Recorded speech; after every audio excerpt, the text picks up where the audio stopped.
I was gonna text Shane, but you already did.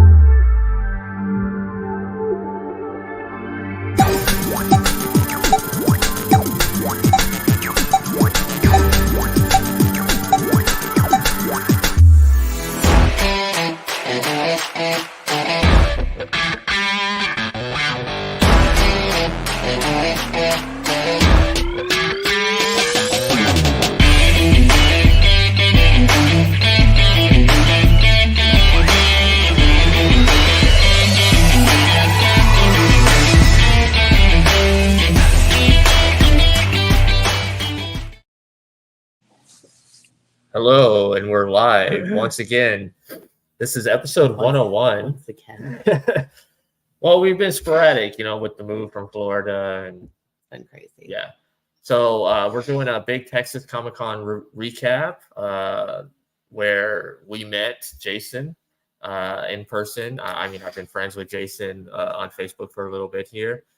It was nice to meet him in person and see his art. Before social media. Yeah, what do we do before social media? You were 18 again when there was a 25th anniversary of Charmed. Yeah, thanks. Just our first visit with Big Texas Comicon. I love when people are like, "Yeah, it's 25 years." I was like, I was 18. Yeah, they'll let you know you're old real quick with some of those things. But we're going to do a quick introduction here. So Jason Turner, welcome to the show. You want to go ahead and introduce yourself? Hey, I'm Jason Turner. Thanks for having me. Comic book artist, singer, songwriter, musician, all those things. Never a free moment. Never a free moment. And I mean, by the looks of things behind you, you love a little bit of everything. I do. I like to joke that I'm an equal opportunist nerd. So like all the nerd stuff, I'm into it.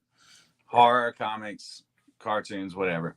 Yeah. I can't tell with the glare behind you, but what is that in the frame? Frame, that's a print of Sean Crystal's Dark Knight Returns kind of print. And then there's a Jim Mahfood one above it. And then the Scotty Young, he was at a show I did like right across from me. It sounds like a Mario pushing a big flower plant and like holding it. So there's a kind of a limited print he did that I got. And then of course all the Hot Toys, which I see a lot of artists when they do streams, they have Hot Toys. So this whole room used to have all kinds of action figures like Marvel Legends, like shelves upon shelves. But I had Hot Toys too, but I sold all of that because I had no. It was getting where I couldn't even move in this room because these books had to go somewhere too. So they were just stacked up.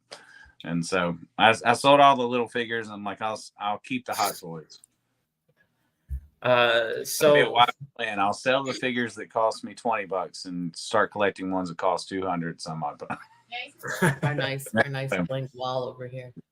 Yeah. So before we hop into your story, since you were there, was it your first time at Big Texas? No, that was my second time in Big Texas. Second. So for the folks that are watching, this is the show. It's a yearly show in San Antonio that takes place in October. And I got to say, it was very well organized. Yeah, it's a great show. I did it last year. They immediately signed back up to do the next year. Just a great show. Last year it was pretty cool. Mario Lopez was there and he grabbed some pieces of mine, so that was pretty neat. Oh, wow. Just curious, what did Mario Lopez buy from Jason Turner? He got Goku and Boba Fett. But me and my friend Matt were like, did Mario Lopez get this or did his manager? But his manager came by and said Mario Lopez wants this. Regardless, I said, sure, if I can take a photo with Mario Lopez holding this up. Because I ain't no dummy. I'm like, I threw that on social media immediately. I'm like, Mario Lopez, what's up? That's awesome. So I don't know. One of them got those. I do remember those, and I don't remember what the third one was. But it was a Goku piece I did, and then Boba Fett. Yeah. Well, I remember hearing that Mario Lopez is a big Dragon Ball fan, and I know he likes Star Wars, so I could see it. Okay. Yeah, so maybe he did get it. Yeah, so it looks like Danny's joining us here. Hey, Danny. He's outside. Hey, what's up, guys? Yeah, he's at lunch. He got called into work today. Oh, Yeah. sorry. Oh, Nope. Never mind. he'll be back. So your thoughts on Big Texas Comicon, like how it ran, the choice of vendors and like the guests that they had? I've done a lot of big shows, and as for a bigger show like that, I feel like it's very nicely ran. Like everything's laid out well. I had a completely different spot this year, and I was kind of afraid that would, maybe not be as successful, and it was exactly the same as it was the year before. So I mean, good shows, got a good selection of guests, good vendors. I'd say a lot of good comic book vendors if you're into that, because sometimes you can do these shows that becomes more of a pop culture con as opposed to a comic con, and I feel like it's a good mixture of both for that. Yeah. Well, I talked to Garrett, who's one of the event directors, and he says when they choose their vendors, they're very picky. Like I noticed there wasn't a lot of like print sellers that like where they don't even work on the art, they just sell it. Right. And he's like, yeah, we don't allow that here. So they're very picky on their vendors, which I wish a lot of shows were like that. MegaCon. Sorry. But it was also a lot less like your average run-of-the-mill stuff. There was a lot of different types of art and different medium. I think that was pretty. Yeah, I just like it that the people that actually do the art or whatever are the ones that are selling it, and not just someone that just buys it off of line and it goes to sell it. Yeah, I appreciate that, because I don't know, there's something about a connection when it's you who did the thing and you're talking to them. Now, I say that as someone who has my buddy running a booth for me in Louisiana right now, but that's just because obligations I had here, I couldn't get out of town, but he does a lot of the shows with me, so people are kind of used to him just being with me anyway. So, yeah. And a lot of times the artists like yourself do kind of have a team. So like if you're booked for 2 shows, you have somebody set up at another show for you. Yeah. Yeah. I mean, I see it happen a lot with my artist friends. Yeah. So since we have Danny shorter time here, Danny, you worked the other side of the Comic Con. So you want to talk about your experience with that? Yeah. I have been a celebrity handler for about 7 years now. Super fun. You get to meet you get to see the backstage and see the ins and outs of how it works. My first show, like total greenhorn, I did not know what I was supposed to do. I was joking to my friend. I was like, "Hey, wouldn't it be funny if they put me with somebody big like Karen Gillan?" Sure enough, they called my name, and I was like, "What?" So it was Karen Gillan, me, and Dave Bautista. So I was like, "Oh man, this is my life!" Like I'm hanging out with these people. Like my first show was with her. You have to act totally professional. So totally professional with her. My job is to pretty much facilitate. When the guests come in, they like, hey, what picture do you want? I'll offer them a combo or something like that. Like you get an autograph and then you get a selfie for X amount. But anyways, the whole weekend I spent with her. Then like the agent was like, hey, do you want something for yourself? So I was like, sure. And then as soon as I went in and actually talked to her, like I turned into like jelly. Like it turned into like this whole opposite. But it's lots of fun. I usually work with a lot of wrestlers. Like that's my favorite type of celebrities to work with. Yeah. So this year you were with Britt Baker. Britt Baker, and then I was helping out a little bit with Trish Stratus. They were super nice. Yeah. Yeah. So from that side of things, when you look at this show, how do you feel like how well it's organized, the choices of celebrities they bring, and artists and vendors? Very well organized.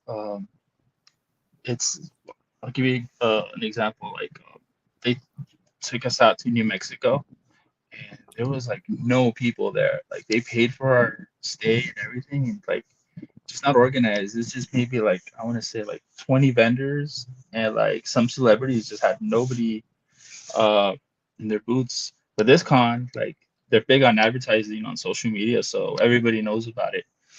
And if I'm not mistaken, I believe it's like not a spin-off, but some of the people that run it used to be part of Alamo City Comic Con, which used to be huge here. And then for some reason they didn't organize it anymore, but I like this one better. Out of all the cons in Texas, number one, Comic Palooza, and then this one are my two favorite ones to work. Awesome. Yeah, I hear a lot of people talk about that one in Houston. Good one. Yeah, It's huge. It's huge. It's gonna take you a day and a half if you want to see like individually every booth, every artist, just everything. And it's not like some cons you go and everybody has just the same stuff everywhere. Like it's not repetitive. There's all kinds of stuff at Houston.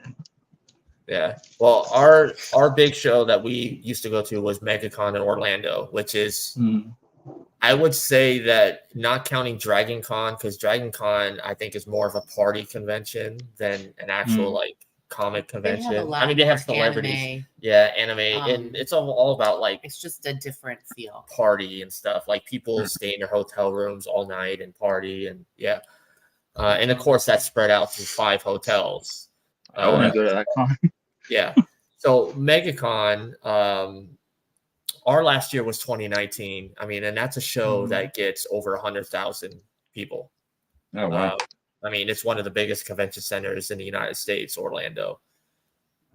So, I mean, I've done San Diego, which is like the Mecca. And at the time, I lived in Vegas, so Vegas didn't have any. And of course, after I moved, Vegas starts having Comic Cons. They have a horror convention there in Vegas now, too. But I do like that this show, the staff was very friendly and upfront. Like they know that they have some faults that every con has, and they seem to be fixing it every year. I've had deep conversations with Garrett, who is the event director, and they have plans for next year to expand. Because they see the growth, but they want to grow organically, which I think is the perfect way for a show. You don't want to just force yourself into a big show.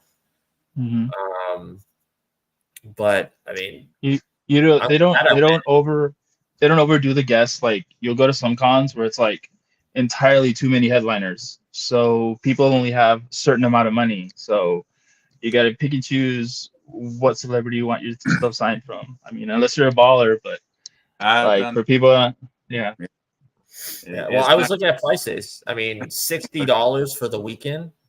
That's great.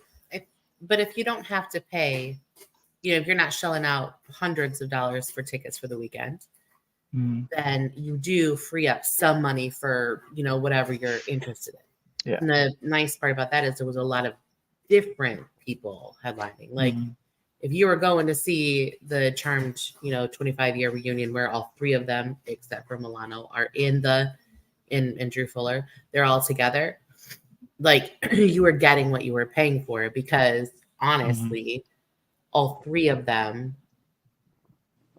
well, all 4 of them, if you were going to have them all sign something, it was less than $200 or right around 220 maybe. So I mean, like if you were into something, you were getting all of them in one shot. That was the difference of like other places where you maybe see 2, and if the autograph is $80, you're picking and choosing who you're going to have. Right. I'll give you a good example of where this weekend I saw people get their money's worth was for Trish Stratus. It was $50 for an autograph, $50 for a selfie, or $80 for both. So for $80, you got both. But her line was so long because like it wasn't one of those things. All right, thanks for stopping by. Like she took the time to like talk to people for a good 3-4 minutes about like, I heard her talk about cars, about fashion. Just she had little conversations like that. Where I've worked with guests where it's like, all right, thanks for stopping by. Like I think that was one of the people that I saw where people got their money's worth. She was super nice. Yeah. So Jason, on your end of things, I know that you do shows. For a show of this size, when you're looking at the price of booth, was it reasonable compared to other shows this size or maybe bigger? No, yeah, it was definitely reasonable. There's some that, I mean, they can get crazy price for a booth. You know, did one in Chicago where it's about $2,000 for a booth. Now that one, the juice was worth the squeeze. You know, you paid that and you got it back in spades. But so this, I mean, yeah, the booth wasn't too expensive to this, and they're good about kind of staying loyal to the vendors who've been with them. So I mean, you immediately can re-sign up. Guest list isn't too bad. Like he was saying, the guest list isn't too bad to where it hurts the rest of the con. I've done shows like that where it's too many A-listers. So after somebody, you know, after they pay for an autograph or something like that from 2 or 3 people, they're tapped out.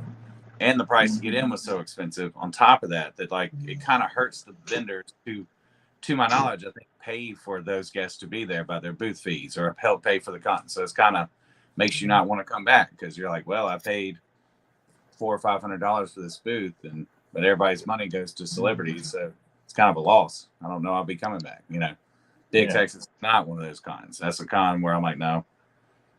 If you want a good example of a good organic con here locally, Texas, it would be Hill Country Comicon. Bo runs that, and he runs the one in Austin too. And like slowly every year he gets bigger, and he gets just the right amount of guests to where the vendors aren't using. I don't know if you guys have met Bo yet, but he's kind of popular as a promoter because he also runs. He's an artist as well, right? Yes. Yeah, he runs Greater. I think. Yeah, Greater Austin. But I haven't been able to do that one yet. It's on there's a con where I live. It's like our big con. It's one of the biggest ones I do. Not just the amount of people that come. It's another company that kind of keeps it. They don't overdo it with the guests to where it's good for the vendors too. And in Mississippi, we have nothing going on. So that con there's about 20,000 people there every year. It's the only thing. And so that Greater Austin's always the same weekend. So I'm like, I want to do that one, but I know how this one is. You know? I trust it. So Jason, now let's kind of hop into where everything started. Did the art or music start for you first? The art, definitely. When I was 3, my dad gave me a Spider-Man and Batman comic book. And as you can tell, not much has changed in 40 some odd years. My interests are about the same. So, I mean, I wanted to draw. I was drawing since I was a kid. And then when I became a, middle schooler, a buddy of mine showed up with Todd McFarlane's Spider-Man #1 and Rob Liefeld's X-Force. And I was hooked. I started drawing nonstop. Got into the James O'Barr, who did The Crow, really into that black and white, heavy ink stuff. And so that was what I wanted to do. But around 13, I had to. He mentions The Crow. Yeah. I had to bring up this piece. Yeah, that's a recent Crow. I've probably drawn that character too many times.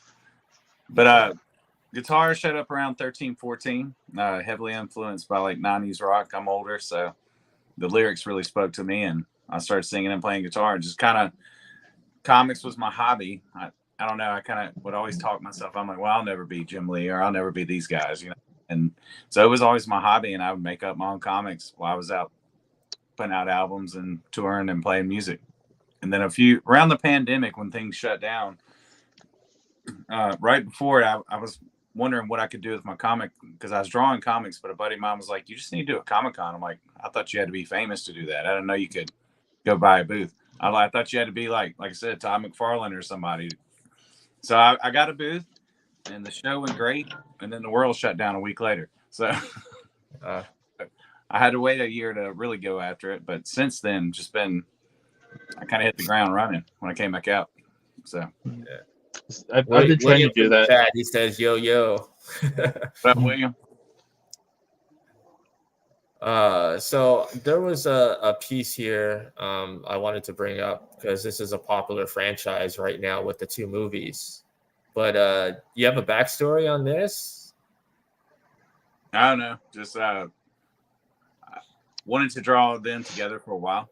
I kind of went the comic version, so I think people who've seen the movies were confused by some of the anatomy choices, but like Spider-Gwen's not 12 in the comics. But no, that's just a fun little piece. Kind of, I mean, it's definitely a throwback to that movie. I kind of used some of the pixelated choices that they did in the movie for the colors, but Yeah, this is I thought it was- another nice one too. Oh. Iconic 80s. yeah, I like to draw a lot of Dope. E-rated horror movie characters. I dig the obscure stuff. Yeah. Not the Gremlins is obscure, but you know what I mean. Yeah. And then I take it this is the Rogue One version. Oh yeah, that could have been that whole movie for me. Just when he cuts that door open and starts taking out those dudes, like I could have been like, all right, I'm good, I can head out. For the Disney Star Wars, that is my favorite thing that they've done is Rogue One. That movie is to me almost a near perfect Star Wars movie. Mm-hmm. And then of course you did the turtles here. This is really cool. Yeah, kind of them hopping off a building. I just watched that new movie. Have y'all seen that? Yeah, that was Yeah. actually Dark. pretty good. I liked it. The artwork was amazing. The artwork was Yeah, definitely I put it- amazing. Yeah, it was pretty cool. I didn't think I'd like the animation, but I did end up liking it. Yeah, it was similar to Spider-Verse a little bit. Yeah. Mhm. Yeah. Felt that. Like I almost wondered, was it the same people? I had no backstory when I went in to watch it, so I didn't know if it was or wasn't. But I was like, is this the same people? Yeah, the Sounds it's just the like grindiness of the Ninja Turtles ones. Like it was, there was a lot of texture into it. I don't know how to explain it, but yeah, the artwork was like wow. I was like, I love how where things are headed, like animation wise. If they're gonna do that style of artwork. Yeah. And the turtles, they turn 40 next year. Thanks again. I was looking Yeah. at different celebrations next year. Wolverine turns 50. Dragon Ball also turns 40. So some big celebrations next year. Yeah, these celebrations are definitely telling our age. Like Pearl Jam put out their, and this has been at least a decade ago, or if not more. They're like Pearl Jam 20. I'm like, God, I was in middle school when they came out. And it's 20 years. Mhm. Right. Yeah. Yeah. Yeah, that's But the what- thing is, the thing is that when it comes to that genre of music, like you listen to it, and it still sounds like it's like you take an album like Nevermind from Nirvana, that Yeah. still sounds like something current, Right. The Pearl Jam too. Yeah, Mhm. but it's on classic rock now, though, guys. Where else? Yeah. The first time I heard Weezer on classic rock, I was like, "What is going on right now, dude?" Oh yeah, Guns N' Roses and some of that stuff. I'm like, man, because in my brain I'm 25, but my knees I'm 44. Same. Yeah. Yeah. Same. Like driving to that San Antonio show, it's about, my GPS says it's 9.5 hours, but it was really about 11. I think GPS just said you do not stop for gas or anything and continuously Yeah. go. No traffic, you'll make it this time. But anyway, but just joking about how old, holding the steering wheel, like my elbows started hurting. I was like, I just injured myself driving a car. This is sad. So what's the story on how you started this comic? Okay. Yeah. So I started doing cons, and I'd always done my own comics, and some of those I'm gonna probably, after I'm done with the Ripper Gene, gonna start kind of finish and put out. But going back to the music, kind of where this all ties in, my best friend and bass player for a lot of years, he passed a couple years ago, and his brother at the funeral, I always knew who he was. He said his brother was a writer and a scientist, and he'd written this book called The Ripper Gene, and he's just always bragging about his brother, but I never met him because he lives in New York. So at the funeral, he and I had at each other on Facebook. I guess he saw, my art, and we got to talking. He's like, I always want to turn this into a comic book, and so we started doing that. And I kind of purposely tailored the detective in the story to look like my friend, his brother that had passed. But it's a cool story. It's about a forensic FBI detective who discovers a gene in the serial killers throughout time, and a modern day killer who may or may not have ties to his past begins to be obsessed with him, kind of leaving clues for him on all his victims. little messages on the foreheads, which can't go too deep into that, but kidnapping his friends and family. So it's kind of becomes a story where he's got to figure out who this guy is before, it's too late. Was going to be a 6-issue series, but kind of pacing, we've gotten further along than we thought. So it's going to be 5 issues. Got issue 4 dropping on Kickstarter probably in the next day or so. Awesome. Which How hard is it? How hard is it to start a book ground up? Just as an independent artist. I guess it's just you gotta dive in, which I've always it's always kind of been me, for better or worse, is I just kind of dive into something, whether I'm in over my head or not, because I like to swim my way out. So that's kind of just what we did. I mean, the first issue, even for him, because it was a novel he wrote, so his first script of it was very novel-like. So that first issue was hard and I think he kind of learned through that process too how to make it more of a script and then paint a scene and dial the dialogue back, because we had to kind of learn, in a novel form, you're writing everything out word-wise. And so I would draw a scene, then I get the script, and I'm like, yeah, man, there's not room for pictures with all those words. Like, you should just make this all word balloons. So it's been a growing experience for he and I, and we'll probably collaborate on another story after that too. But it's definitely been a learning experience. Like I said, I've always made comics before that I was writing and drawing, but I kind of was writing them as I went. Probably not the best way, but writing them with pictures and layouts, and then going back and figuring out what the plot was going to be, what the words, dialogue would be. So it was definitely a different experience for me. Just hear somebody else's idea and story and how to make it work. So you prefer writing music than like, say, comics? Oh no, I like both. You like both? No preferential thing with that. They're all kind of one and the same. Different mindsets, definitely. When you're writing a comic book or writing a story, you're creating a fictional thing. And some people, when they write songs, they're creating a fictional thing. But with me, when I'm writing, it's like that's me getting over something. It's me spilling out my heart. And actually, the kind of comic stories that I've got that, like I said, I'll release some of this after the Ripper Gene is. They do, I've always written what I know, So even though it might be a fictional thing, it's based in some sort of experience.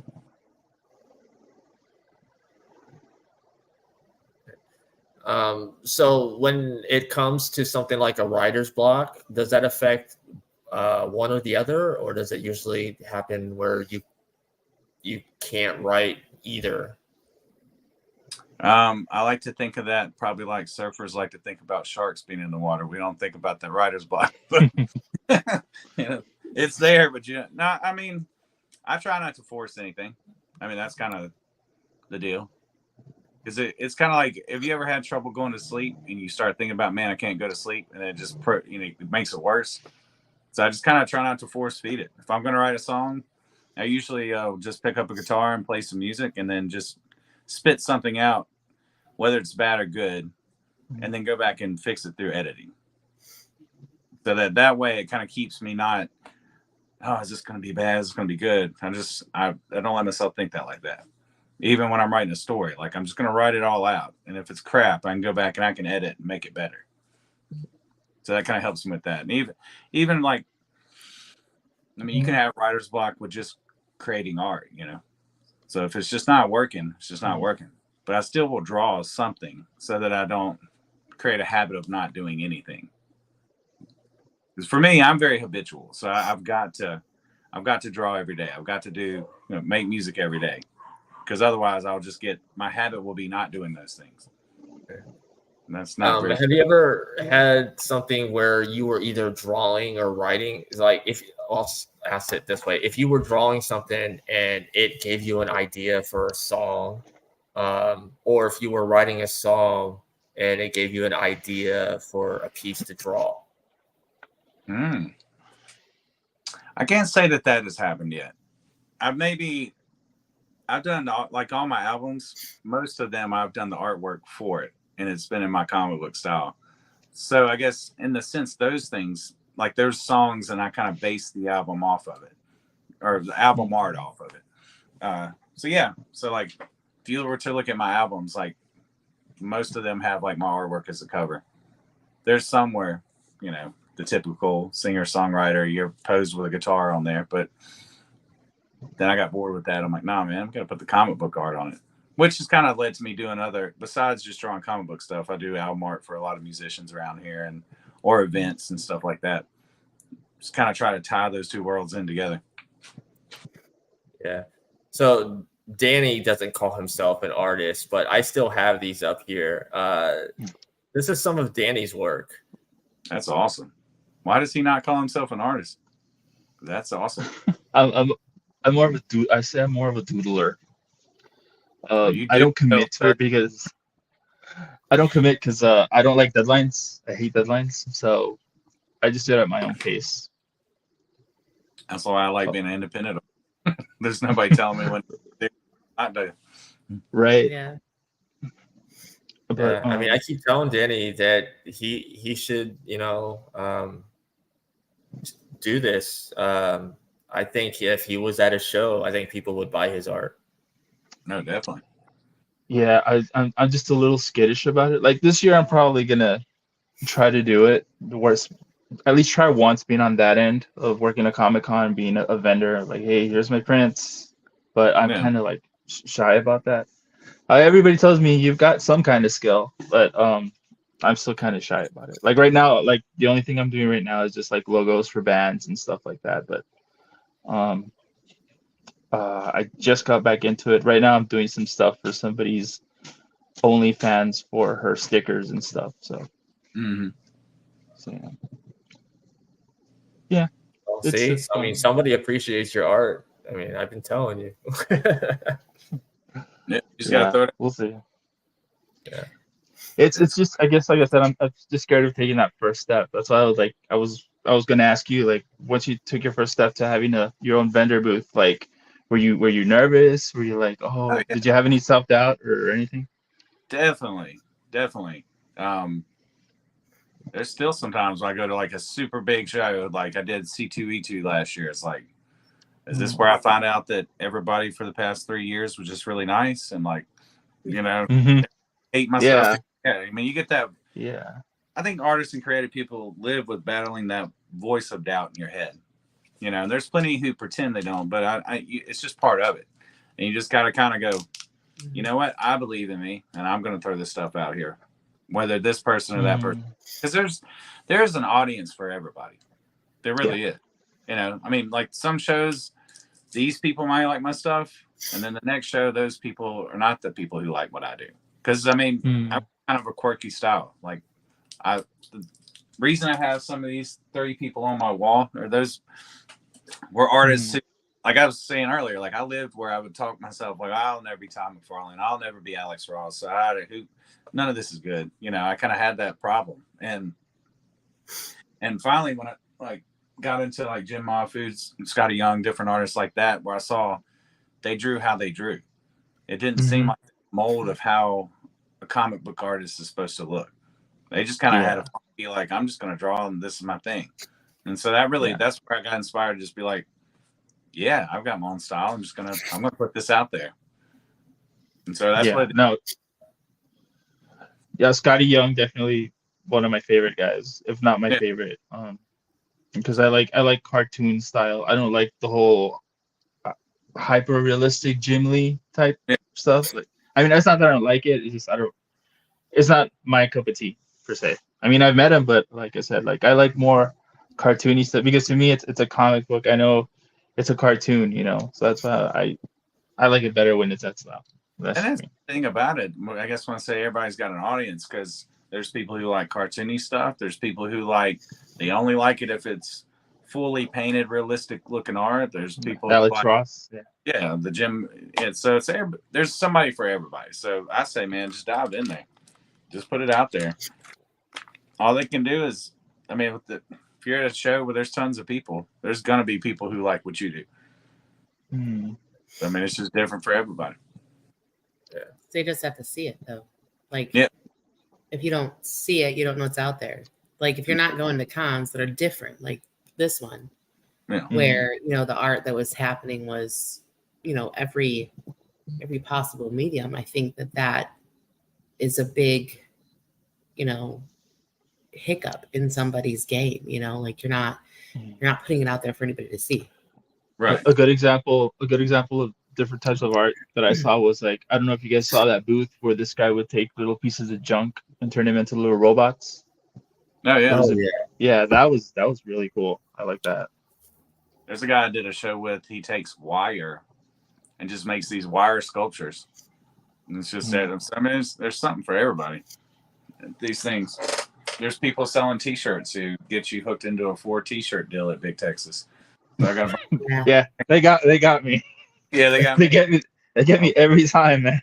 One of the girls did pixel art, which I thought was kind of interesting because all too often, it was like the 8-bit pixel. Yeah.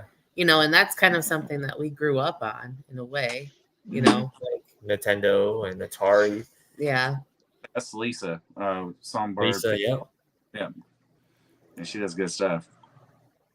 And then, of course, you got the totally different spectrum where people are creating things with material, and they're making dresses and jackets and different things too. And I think that also has a place, especially when it's all the geeky stuff that you love. Yeah. So here's an interesting question for you, and a two-parter. For the like comic arts stuff, who's on your Mount Rushmore? There's all kinds of them. I've gotten to meet some of them. Like, there's like the ones I grew up on, the Todd McFarlane, Jim Lee's, all the Image guys were like, when I was a middle schooler, that's what I was in, and I still love their stuff. Like, there's tons of books behind me with that stuff in it. But then I got into the more gritty indie comic stuff. Like when the Crow movie came out, I went and bought. My dad took me to the comic shop in New Orleans, and I got the first trade of like every comic of the Crow, and just that black and white indie comic style was really just kind of motivated me, which led me like some, Frank Miller and Sin City and a lot of that stuff. And then so I was really into that, and then like I said, probably 10, 15 years ago, I don't know how many years ago, when Scotty Young and Jim Mahfood and some of those guys came out, really dug that. It's kind of the freedom that the art looked like it had. It's like a mixture of the comic stuff of the Todd McFarlane's, but with the cartoon style. So I really influenced by that kind of stuff. So Mount Rushmore, I mean, all those guys. I met James O'Barr, the creator of The Crow. He was cool. And then I met Scotty Young a few times. That probably got on their nerves at 3 different conventions because I kept coming over there. But I'm not real shy. So, I mean, I talked to a wall. So I kept walking over, talking to him just like I knew him. But I guess I would like to meet some of those Todd McFarlane. Meet Todd McFarlane. That'd be cool. Meet Jim Mahfood. I haven't met him yet. But some of those guys that heavily influenced me. Nice. Now, what about on the music side of things? Oh, Eddie Vedder. Pearl Jam was the band for me when I was that made me want to start writing songs and pick up a guitar. I've seen them live like so many times that my T-shirts remind me how many shows I've been to. Yeah.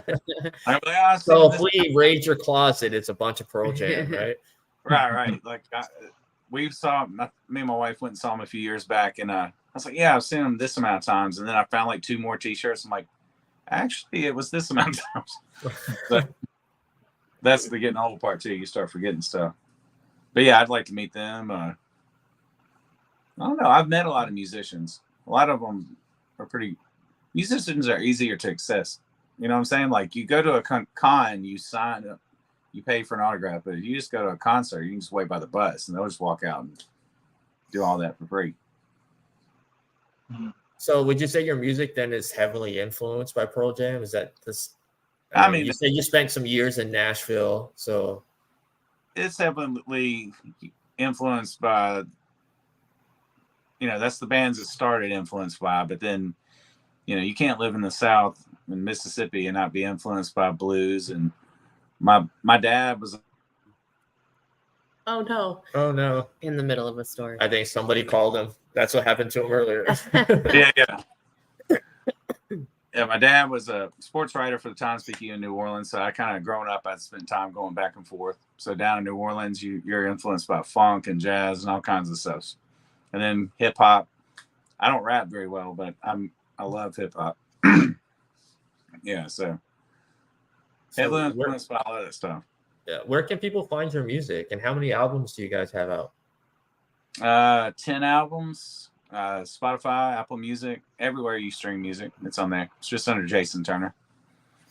Nice. And then you just had a concert recently, or you're having one recently coming up here? Well, usually I'm playing once a couple times a week if I'm not out of town doing conventions. I probably do more conventions now than I play live shows, but yeah, we played last night, and I actually got to play tonight here in a little bit. That's why Matt's running that booth for me. So Wow. Yeah. Nice. So where's the performance at tonight? It's nice, kind of a private event. Oh, But last night was at just a bar around town here where I'm at. It's on the water. Shaggy's. We played a band show. that's cool. That's really cool. I think you have a music video on YouTube. Oh, I got a lot of them. Yeah. Yeah. Is this something that you done, or is it filmed by someone else? I mean, filmed by somebody else. Yeah. Yeah. Yeah. No, I don't think. I was like, do you dabble in that too? No, You're the jack of all trades.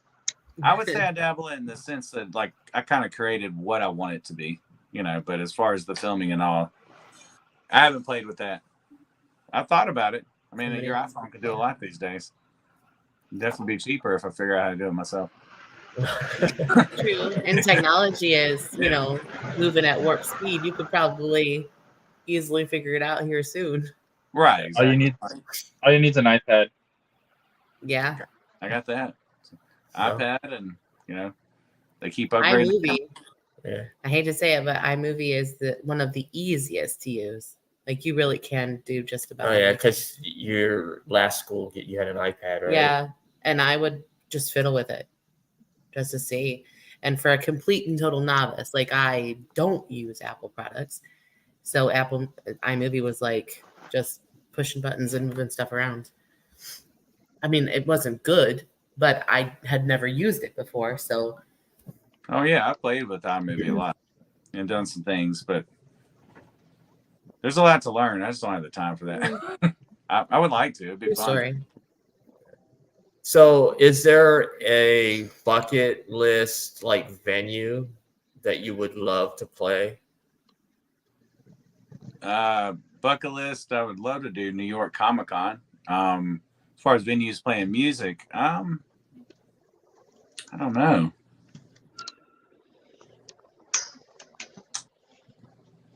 I haven't really thought about that one, to be honest. Sure, I would love for that music to be where I'm playing in some cool arena, or but I played a lot of kind of the bucket list venues I wanted to play already. Living in Nashville and New Orleans and stuff like that. Like, I've played a lot of those. Have you ever played the Viper Room in LA? I've not played that one. That's a historic place. Everybody, I think, has played there once. Yeah, I mean, that'd be cool. The only reason it's a historic place is because River Phoenix died outside of there, and Johnny Depp used to play there. Well, there was a lot of bands though that played it. Yeah, but all that had to happen first. People weren't playing there before they died. Outside I'd say CBGB's was better than the Viper. Yeah, it's just I was more punk influenced. I'm more punk influenced than LA metal scene. It always makes me laugh because, like, as far as like music taste in this house, I'm wholeheartedly, I have my station set to the 90s on 9 or whatever on Sirius. So whatever's playing there. They got in the car the other morning and Shane had Octane on. And at first it scared the crap out of me because it's, 6 o'clock in the morning and I wasn't expecting it. But really, like, a lot of the stuff that was playing on Octane was stuff that I was listening to in the 90s and in the early 2000s that they don't even realize wasn't considered Octane back then. Mm-hmm. Like, metal back then was a whole lot different than metal now. Yeah. And then is it even really metal now? There's a lot of Aquanet involved. Well, Yeah. yeah, like the 80s. Nowadays, metal has a lot of synth added to it. I've noticed a lot of the metal bands I listen to now, like Beartooth and Dayseeker and stuff like that. They have a lot of. Oh, that was crazy. Sorry. I just moved my hand and a pin got caught in between my fingers. It was kind of neat. I wish that had been on camera. But yeah, it has a lot of synthesizer, kind of like, sounds like a Terminator movie with metal chords. I kind of dig it, but metal's definitely different than the old days. Yeah, Shane listens to that, and then there's like, I think there's a couple bands from like Germany that he likes. They're a rock band. Well, you started the British invasion, so it's the British invasion into this house, so it was only natural that would start from European music. But I don't know, I was always one of those girls that I liked not really my boy bands, but I liked the ska and I don't know, like the alternative. You love No Doubt. I love No Doubt and Blink 182 and Sum 41 and Avril Lavigne. That was like my anthem. And then of course Fastball and your quintessential 90s bands that were can't even think of half of their names right now, but I was a music snob. I was like, oh, that band sold X many albums. I don't listen to them anymore. I was one of those teenagers. Yeah, I definitely had my time in that realm too. Yeah, I had my fair share of boy bands too. It was not always. Yeah, I used to be like, oh, they're a sellout, and then gatekeepers. We used to be like gatekeepers of bands and stuff. Yeah. I saw No Doubt, but I saw No Doubt at their Hella Good tour at the State Theater, which in Michigan the State Theater is it's actually a theater with balcony seating and it's really kind of small. And so those venues were always my favorite venues. And then I saw Blessed Union of Souls at a fairgrounds. And those were my other favorite things because I grew up in Michigan. So summer concerts happen at Pine Knob, which is it's DTE now or something else. I don't even know what it's called now. But it was pavilion seating and then lawn. Mm-hmm. And so all of those places, those outdoor concerts became kind of part of my life. And then the smaller venues were more fun because when you go to, the Joe Louis Arena or whatever, there was this reverberation would mess with it. And there was just so many things that got in the way of your enjoyment of the concert. Yeah. So I was an outside music girl. Some of my favorite concerts. I met Blessed Union of Souls. Really awesome guys. Yeah. We went and saw a bunch of country concerts outside. Yeah, I mean, I grew up in Vegas. I grew up in San Diego, so I saw a lot of the big thing in that area was Del Mar Fair. So they always had concerts. So they had a lot of course country acts would come through, but then they had indie rock guys, alternative music people come in, and they were always free concerts. And then another venue there was Humphreys by the Sea, or Humphreys by the Bay. It's a restaurant that's on the San Diego Bay, and they're back, they had a lawn and a little stage, a pavilion, yeah, and they would have concerts there. Reba McEntire played, a little intimate show there, Neil McCoy and stuff that. We went to where were we? It was at Disney, and we saw Sugar Ray and Jim Blossoms and a whole bunch of them from the 90s. Oh no, that was Mandalay Bay. Was that at Mandalay? Yeah, at the pool. So we went to the Mandalay Bay at the pool, and it was all outside by the pool. And those are by far my favorite concerts. It was Lit, Sugar Ray, Everclear, and Everclear. Yeah, which I think defines most of my 90s life right there. Mm-hmm. So since we're on this, then what is the best concert that you've ever been to that's not Pearl Jam? I know you. Well, I wasn't even gonna say them. I would say I mean, they put on great shows, but probably one of the best. Back when Lollapalooza toured, and it wasn't just in Chicago. Lollapalooza was in New Orleans. I was there. Metallica was the headliner. Soundgarden played. It was the night before they broke up, so that set was not very good. They all looked mad. I remember being 16, like they look very angry, but not in like a cool way. Like something's wrong with this band. But they had a secret band that they would do on that tour. And so, we're in the front of the stage waiting for the secret band to come. And I remember they wheeled this amplifier and it had an upside down flag, and immediately knew that was Rage Against the Machine. And that was one of the coolest shows I ever saw. Like, that's the first pit I was ever in, but not by choice. And some big, tall, 6-foot dude knocked my nose and blood was coming out, but it was awesome. Not like a bad thing. I remember Killing in the Name of, everybody was jumping up and it looked like you were in the ocean with people. It was so cool. Yeah, that was one of the best shows I ever saw. And there was no lights or lasers or anything. It was just 4 dudes rocking out. The production didn't matter. You didn't need it because they were just that good. Right. What about you, Danny?